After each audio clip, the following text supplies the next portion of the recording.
এই মহিলা সিউ দেখে তার মেয়ে প্রতিদিন স্কুল থেকে ফেরার পর সব সময় দুঃখী থাকে। একদিন তিনি লক্ষ্য করে কিছু বাচ্চা ইচ্ছে করে তার মেয়েকে ফেলে দিচ্ছে আর মজা করছে, এই বলে যে সে নাকি গরিব পরিবারের মেয়ে। সিউর ভয় ছিল যদি মানুষ তার পরিচয় জেনে ফেলে কেউ তার মেয়ের সঙ্গে চলবে না, তাই তিনি সবসময় নিজের গাড়ি অনেক দূরে পার্ক করতেন যখন মেয়েটিকে নিতে স্কুলে যেত। কিন্তু একদিন মেয়েটি ভুল করে পরিবারের বিলাসবহুল গাড়ির ছবি অনলাইনে পোস্ট করে দেয়। তখন এক দেমাগী মহিলা মিথ্যে দাবি করে যে এটাই তাদের পরিবারের গাড়ি। যখন সিউ এই ব্যাপারটা জানে তিনি অবাক হয়ে যায়। মিথ্যা বলার সেই মহিলা অনেক লোককে নিয়ে গাড়ির কাছে আসে এবং জোর দিয়ে বলে যে এটি তার স্বামীর গাড়ি, এমনকি যে ছবিটি সে দেখিয়েছে সেটা আসলে সিউর নিজের গাড়ির ছবি। সিউ সঙ্গে সঙ্গে ড্রাইভারকে জিজ্ঞেস করে। ড্রাইভার সেই লোকটির নাম বলে যে সবসময় তার গাড়ি নিয়ে যেত। তখন মহিলা পুরোপুরি ভয় পেয়ে যায়, কারণ এটা সত্যি তার স্বামীর নাম ছিল।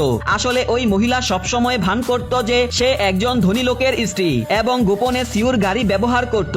মহিলাটি সিউকে গাড়ি থেকে নামতে বলে, কিন্তু সিউ সম্পূর্ণভাবে তাকে ইগনোর করে এবং ড্রাইভারকে গাড়ি চালাতে বলে। আশেপাশের লোকেরা বিভ্রান্ত হয়ে যায় যে আসল মালিককে। নিজের মিথ্যা পরিচয় বাঁচাতে মহিলা সবাইকে তার বিলায় আমন্ত্রণ জানায়, কিন্তু সিউ যখন ঠিকানা দেখে তখন আরো বেশি অবাক হয়ে যায়, কারণ সেই ভিলাটিও তারই ছিল। তবুও তার চিন্তা হয় না, কারণ তার কাছে সবসময় ওই ভিলার চাবি থাকতো। পরদিন মেয়েকে বারবার অন্যরা অপমান করেছে ভেবে সিউ ঠিক করে মেয়েকে খুশি করানোর জন্য বাহিরে কোথাও ট্যুরে যাবে, কিন্তু খারাপ আবহাওয়ার কারণে ফ্লাইট বাতিল হয়ে যায়। তাই তিনি সিদ্ধান্ত নেয় মেয়েকে ওই ভিলায় নিয়ে যাবে যেন আনন্দ করতে পারে। ভিলায় পৌঁছাতেই তিনি দেখে কিছু মানুষ সেখানে পার্টি করছে আর সেখানে আবার সেই মহিলা উপস্থিত ছিল।